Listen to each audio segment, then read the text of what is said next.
আচ্ছা, একটা কথা বলো তো, তোমার গাছ ভালো লাগে না, মানে ধরো কোনো একটা গাছ তোমার ভালো লাগে না, ফলটা কি তোমার ভালো লাগবে? নিশ্চয়ই না। ঠিক তেমনই তোমাকে যারা পছন্দ করে না, ভালোবাসে না, তারা কি করে তোমার বাচ্চাকে ভালোবাসবে?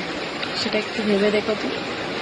আমার ক্ষেত্রেও তাই, যারা আমাকে পছন্দ করে না, একদম সহ্য করতে পারে না, তারা আমার বাচ্চাকে কি ভালোবাসবে? যেটুকু দেখায় তারা সেটুকু লোক দেখানো।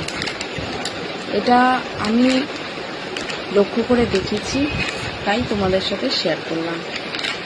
এসব মানুষের কাছ থেকে আশাও করবেন না যে এরা আপনার বাচ্চাকে ভালোবাসবে, আর এতটাই ভালোবাসবে যেটা আপনি দেখেও আপ্লুত হয়ে যাবেন। না, এদের ভালোবাসা দু একদিন, কি খুব জরুরি 2-1 ঘন্টার বা 5 থেকে 10 মিনিট, এর বেশি স্থায়ী হয় না। কারণ ওই যে বলে না যে মন থেকে যে জিনিসটা, সেটা অনেকটা স্থায়ী হয়, কিন্তু যেটা লোক দেখানো সেটা একবার না একবার সেটা টাল মাটাল হয়ে যায়। তাই কারোর থেকেই আশা করো না যে কেউ তোমার মতন করে তোমার বাচ্চাকে ভালোবাসবে। কখনোই এটা সম্ভব নয়, কেউ বাসবে না, সে যেই হোক। টাটা, ভালো থেকো আর ভালো রেখো সবাইকে।